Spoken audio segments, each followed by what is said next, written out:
Hello friends, standard 10th में आज poem number 11 Bharatvarsh हमारा है इसके बारे में हम देखेंगे। भारतवर्ष हमारा है बालकृष्ण शर्मा, उनका उपनाम है नवीन जी ने लिखा है।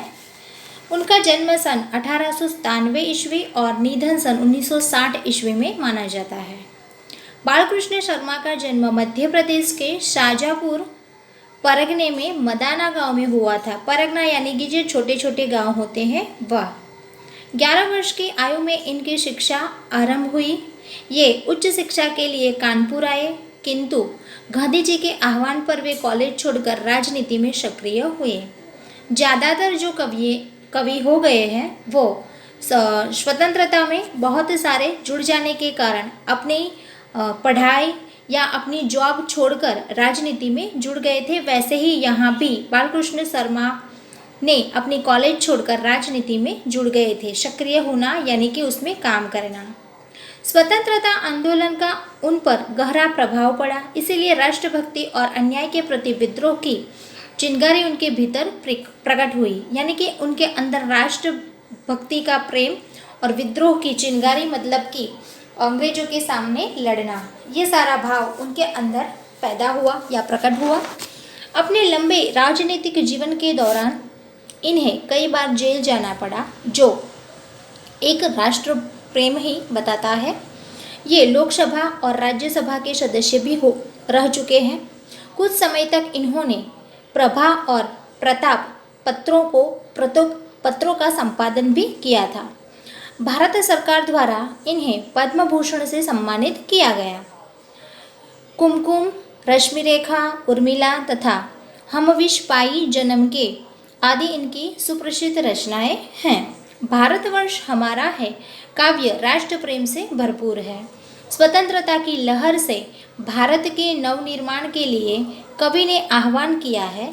नवनिर्माण माने कि स्वतंत्रता की लहर बाद हमारा देश बहुत ही पिछड़ गया था।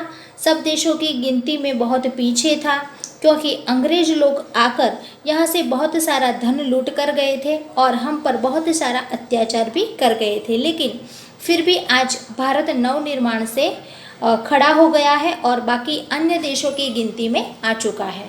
तो उस समय बालकृष्ण शर्मा ने भारत के नवनिर्माण के लिए आह्वान किया है और कवि यहाँ जनमन के उत्साह को व्यक्त किया है। जनमन यानी कि जो भारत की प्रजा है, नागरिक है, उनका उत्साह बताता हुआ ये भारतवर्ष हमारा है पोएम में टोटल 3 पद दिए गए हैं। तीनों पदों को बारी बारी हम समझने का प्रयत्न करेंगे।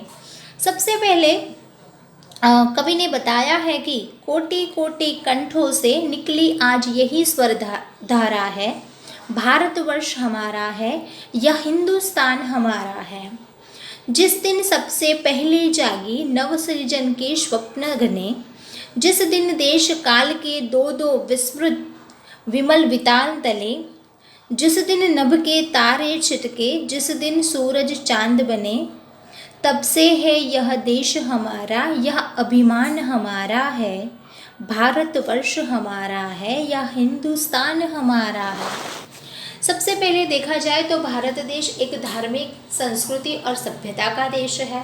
बहुत सारे मंदिरों में बहुत सारी पूजा अर्चना, पवित्र भूमि, बहुत सारे लोग जो बहुत ही कुछ छोड़ कर गए हैं, जिसमें से भगवान के अवतार भी हो गए हैं। राम और कृष्ण की पवित्र भूमि है, बहुत सारी नारियां हो गई है। तो सबसे पहले कवि यहाँ कोटि कोटि कंठों से निकली आज यही स्वर धारा है, अर्थात गौरव का बखान करते हुए कवि कहते हैं कि इसमें करोड़ों लोग जो रहने वाले हैं उनके कंठों से यही स्वर निकलता है, यही आवाज़ गूंजती है कि भारतवर्ष हमारा है, यह हिंदुस्तान हमारा है। यानी कि भारत देश के जो लोग हैं वो गौरवगान गाते हैं और अपने मीठे कंठों से स्वर निकालते हैं कि ये हिंदुस्तान हमारा है, भारतवर्ष हमारा है।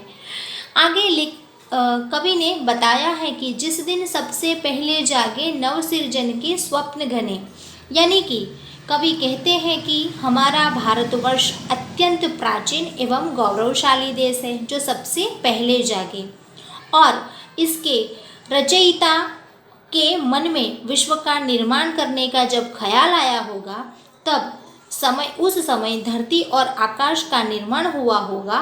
तब आकाश में सूर्य और चांद अस्तित्व में आए थे।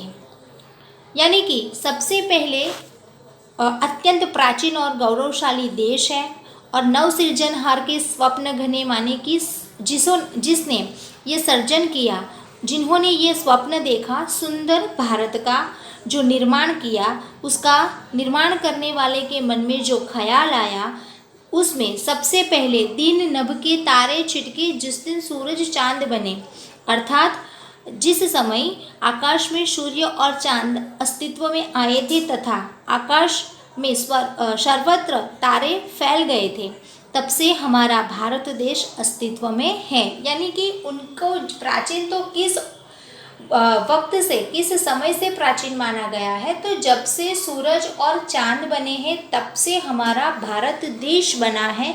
इतना पुराना प्राचीन हमारा अत्यंत प्राचीन देश माना गया है। और आगे कवि ने कहा है कि तब से है यह देश हमारा, यह अभिमान हमारा है। यानी कि इतना पुराना हमारा देश है, उस पर हमें गर्व करना चाहिए, हमें गर्व लेना चाहिए। ये भारतवर्ष हमारा है, यह हिंदुस्तान हमारा है। तो इस पहली पंक्ति जो है, टोटल 3 पद दिए गए हैं, उसमें से इसका आशय स्पष्ट हम इस प्रकार से नोटबुक में लिख सकते हैं कि कवि भारतवर्ष के गौरव का बखान करते हैं। वे कहते हैं कि भारतवर्ष में रहने वाले करोड़ों लोगों के कंठों से यह स्वर निकल रहा है कि भारतवर्ष हमारा है, हिंदुस्तान हमारा है। और आगे कहते हैं कि हमारा भारतवर्ष अत्यंत प्राचीन एवं गौरवशाली देश है। जब सबसे पहले विश्व के रचयिता के मन में विश्व का निर्माण करने का ख्याल आया था, जिस समय धरती और आकाश का निर्माण हुआ था, और जब से आकाश में सूर्य और चांद अस्तित्व में आए थे तथा आकाश में सर्वत्र तारे फैल गए थे, तब से हमारा यह भारत देश अस्तित्व में है। हमें अपने देश पर गर्व है, हमारा भारतवर्ष है, यह हमारा हिंदुस्तान है। दूसरी पंक्ति में कवि ने आगे बताया है कि जबकि घटाओं ने सीखा था सबसे पहले गहराना, पहले पहल हवाओं ने जब सीखा था कुछ हराना, जबकि जल्दी सब सीख रहे थे सबसे पहली लहराना, उसी अनादि आदि क्षण से यह जन्म स्थान हमारा है, भारतवर्ष हमारा है, यह हिंदुस्तान हमारा है। अर्थात जब घटाओं की बात होती है, हवाओं की बात होती है, तो वो भी हमारे भारतवर्ष में सबसे पहले है। ये कवि का मानना है कि हमारा भारतवर्ष उस समय से अस्तित्व में है जब बादलों में पहले पहले आसमान से उमड़ घुमड़ कर गरजना सीखा था, लहराना सीखा था। यानी कि जब बारिश होने से पहले जब बिजली की कड़कड़ाहट होती है, बादलों की आवाज़ आती है, जो उसका गरजना होता है, और हवाओं ने जब पहले पहले लहराना सीखा था तो उसकी गति भी यहीं से लहराना सीखी थी, हमारे भारत देश से। यानी कि घटाओं ने लहराना सीखा, हवाओं ने लहराना सीखा, और उसमें से जो आवाज़ आती थी वो भी हमारे भारत देश से ही शुरुआत हुई थी। यानी कि सृष्टि का निर्माण ही आदिकाल से यहाँ का माना जाता है। जबकि जल्दी सब सीख रहे थे सबसे पहले लहराना, जल्दी मानी समुद्र, यानी कि समुद्र भी पहले पहले लहर जो उठनी सीखी थी वो भी हमारे देश से मानी जाती है। उसी अनादि आदि क्षण से यह जन्म स्थान हमारा है, भारतवर्ष हमारा है, हिंदुस्तान हमारा है। आदि अनादि माने कि सबसे पुराने काल से हमारा भारत देश हमारा जन्म स्थान रहा है। यानी कि हमारा जन्म हुआ और हमारी पिछली पीढ़ी जो दादा परदादा यहाँ जन्म थे तो यह हमारा जन्म स्थान हुआ। ये भारतवर्ष हमारा है, हिंदुस्तान हमारा है। इस पंक्ति का सारांश हम इस प्रकार से लिख सकते हैं कि कवि कहते हैं कि हमारा भारतवर्ष उस समय से अस्तित्व में है जब बादलों ने पहले पहल आसमान से उमड़ घुमड़ कर गरजना सीखा, जब हवाओं ने पहले पहल अपनी गति से लोगों को कुछ लहराना सीखा था, जब सारे समुद्रों में पहले पहल लहरें उठनी शुरू हुई थी, जो उसका सृष्टि का निर्माण आदिकाल से माना जाता है। और कवि आगे भी कहते हैं कि उसी अनादि आदिकाल से हमारा देश भारतवर्ष हमारा जन्म स्थान रहा है। यह भारतवर्ष हमारा है, हिंदुस्तान हमारा है। इस प्रकार दूसरी पंक्ति का आशय या भावार्थ आप लिख सकते हैं। पंक्ति नंबर 3, उसमें बताया है लेखक ने, कवि ने, कि गरज उठे 42 कोटि जन, सुन ये वचन उत्साह भरे, कांप उठे प्रतीक पक्षी जनगण, उनके अंतस्थल सिहरे।